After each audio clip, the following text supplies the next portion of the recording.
Hello friends, welcome to my channel Munmun kitchen Bahar চ্যানেলে তোমাদের সবাইকে স্বাগতম। কেমন আছো? আশা করি সবাই ভালো আছো। আবারও হাজির হয়ে গেলাম আজ আমি তোমাদের সামনে আরও একটি রেসিপি নিয়ে। আজ আমি করব সম্পূর্ণ নিরামিষ পদ্ধতিতে সোয়াবিন পোলাও। তো সবাই থাকো আমার সাথে।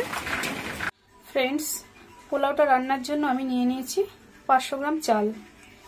আমি ঘরে যে মিনিকেট চাল, আমার প্রত্যেক দিনের রান্নার যে চাল, সেই চালই আমি দিয়ে করব পোলাওটা। তবে এই পোলাওটা যদি বাসমতি চাল দিয়ে করা যায় তবে আরও খেতে সুস্বাদু হয়। তো আমি ঘরের চাল দিয়েই করব। আমি চালটাকে প্রথমে ভালো করে ধুয়ে জল ঝরিয়ে নিয়েছি। এবার নিয়ে নিয়েছি সয়াবিনটিকেও আমি ভালো করে গরম জলে একটু ভাপিয়ে সফট করে নিয়েছি। এটাও আমি একটু সাদা তেল মাখিয়ে পাশে রেখে দিয়েছি, কারণ এটা আমি ভেজে নেব।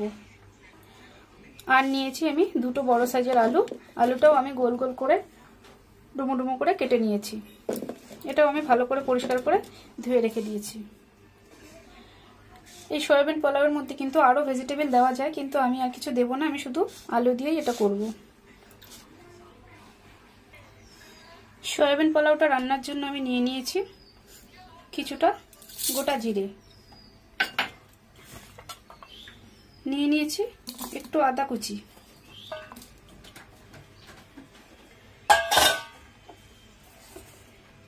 নিয়ে নিয়েছি টমেটো,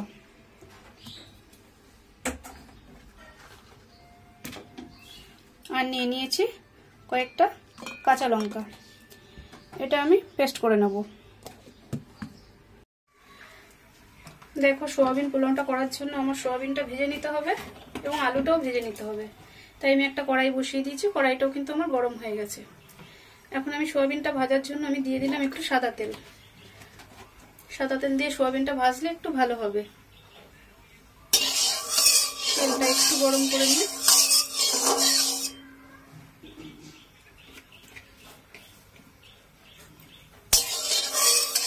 তেলটা কিন্তু আমার গরম হয়ে গেছে। এখন আমি মেখে রেখেছিলাম সয়াবিন দিয়ে দিলাম। এটা আমি একটু লাল লাল করে ভেজে নেব।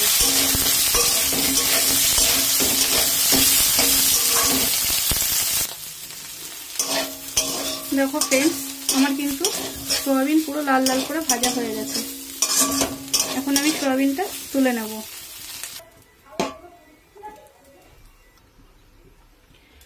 দেখো, সয়াবিনটা তুলে নেওয়ার পরে আমি আবারও কড়াই বসিয়ে দিয়েছি এবং কড়াই গরম হয়ে গেছে। দিয়ে দিলাম সর্ষের তেল।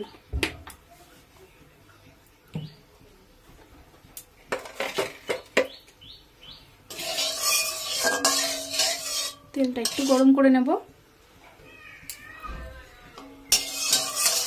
তেলটা কিন্তু আমার গরম হয়ে গেছে। এখন এই তেলেই দিয়ে দেবো আমি কিছুটা কাঁচা বাদাম। বাদামটাও আমি ভালো করে লাল লাল করে ভেজে নেব।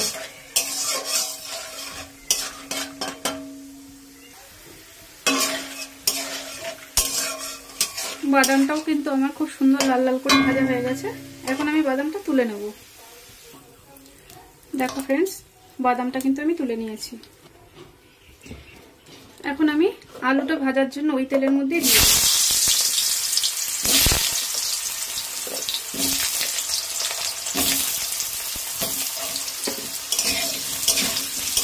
আলুটাও আমি লাল লাল করে ভেজে নেব।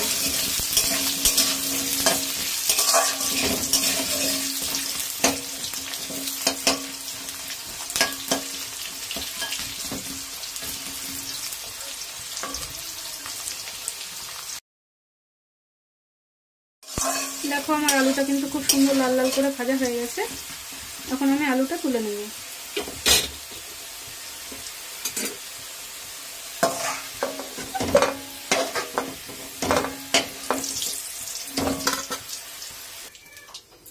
দেখো, আলু কিন্তু তুলে নিলাম। আলুটা কিন্তু আমার সম্পূর্ণ সুন্দর করে লাল লাল করে ভাজা হয়ে গেছে। দেখো ফ্রেন্ডস, যে ভাজা সোয়াবিনগুলো ছিল, সেই সোয়াবিনগুলো আমি একটু হালকা মাঝখান থেকে ছিঁড়ে নেব।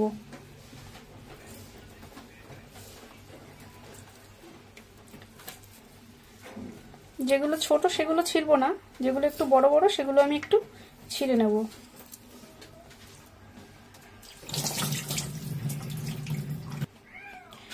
দেখো, আমার কিন্তু যে বড় বড় সয়াবিনগুলো ছিল সেগুলো সবই ছেঁড়া হয়ে গেছে। এখন এই অবস্থায় আমি রেখে দেবো। এখন আমি যে চালটা ধুয়ে জল ছাড়িয়ে রেখেছিলাম সেই চালটা আমি নিয়ে নিলাম।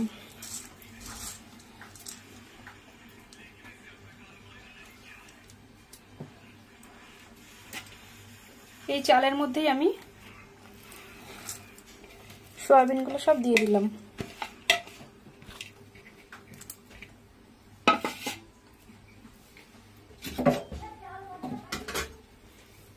যে বাদাম ভেজেছিলাম বাদামও দিয়ে দিলাম।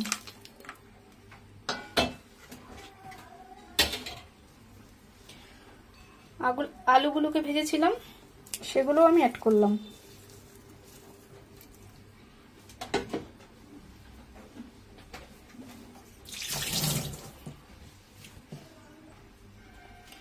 আদা, জিরে, লঙ্কা, টমেটো যে পেস্ট করেছিলাম সেটাও আমি এই সব কিছুর মধ্যে দিয়ে দিলাম।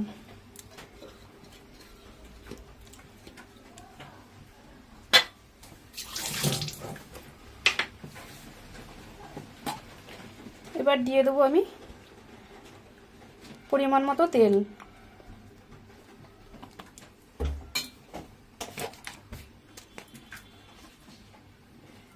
দিয়ে দেবো হলুদ গুঁড়ো,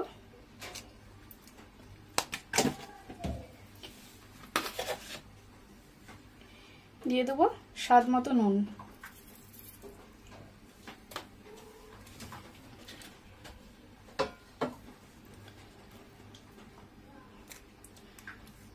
আর দিয়ে দেবো একটু কালারের জন্য কাশ্মীরি লঙ্কার গুঁড়ো। দিয়ে দেবো একটু ধনের গুঁড়ো।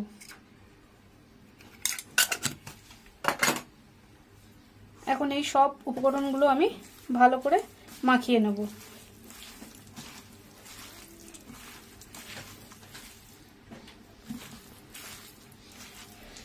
ফ্রেন্ডস, এই রেসিপিটা কিন্তু নিরামিষ দিনের একটি ভালো রেসিপি।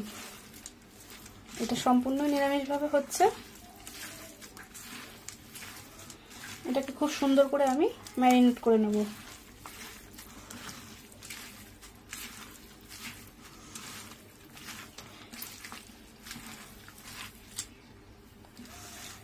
দেখো ফ্রেন্ডস, এটা কিন্তু আমার খুব সুন্দর করে মাখা হয়ে গেছে। এখন আমি এটা কিছুক্ষণের জন্য রেস্টে রাখবো।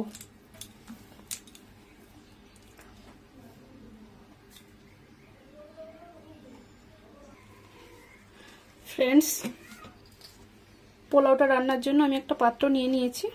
এর মধ্যে দিয়ে দেবো আমি একটু সাদা তেল। আমি তেলটা একটু চারিদিকে ব্রাশ করে নেব।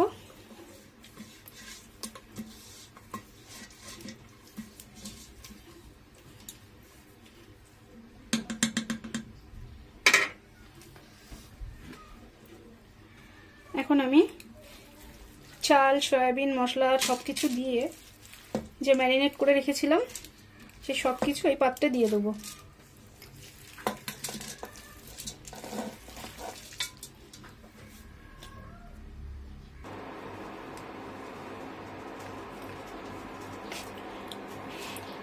দেখো ফ্রেন্ড, আমি কিন্তু জল গরম করে রেখেছিলাম।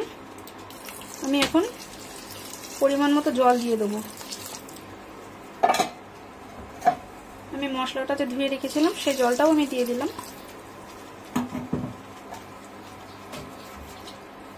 এখানে কিন্তু জলটা একদম মেপে দিতে হবে, বেশি হয়ে গেলে কিন্তু পোলাওটা ঝরঝরে হবে না। তাই জল কিন্তু আমি প্রথমে অল্পই দেব, যদি প্রয়োজন হয় পরে গরম করে আবার অ্যাড করব।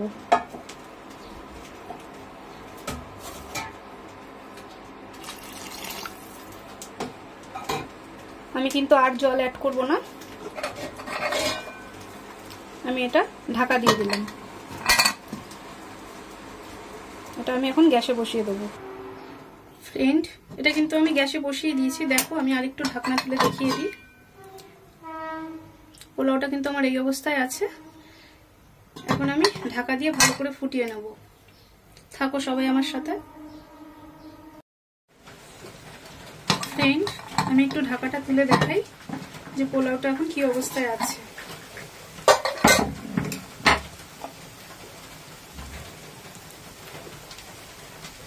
দেখো পোলাওটা কিন্তু আমার প্রায় হয়ে গেছে,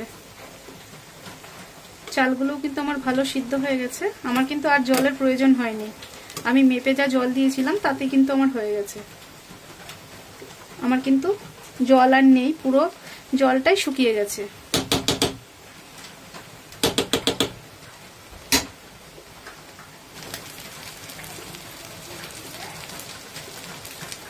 দেখো এই অবস্থায় আমি দিয়ে দেবো একটু গরম মশলা। গরম মশলাটা দিয়ে আমি একটু ভালো করে নাড়িয়ে নেব।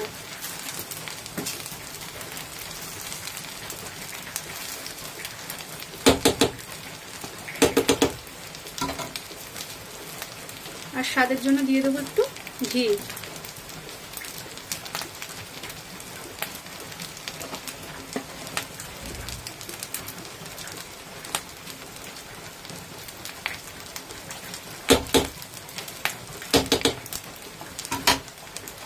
এখন আমি এই ঘি গরম মশলা দিয়ে একদম আঁচ ছোট করে, মানে গ্যাসটা একদমই কমিয়ে আমি আরো কিছুক্ষণ ঢেকে রাখবো, যাতে গরম মশলার ঘি পুরোটা মিশে যায়।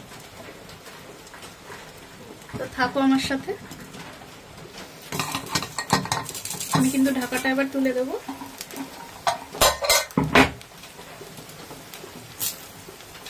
তো দেখো আমার সোয়াবিন পোলাও রেসিপি কিন্তু একেবারেই কমপ্লিট। তো চলো আমি সার্ভ করে দেখাই।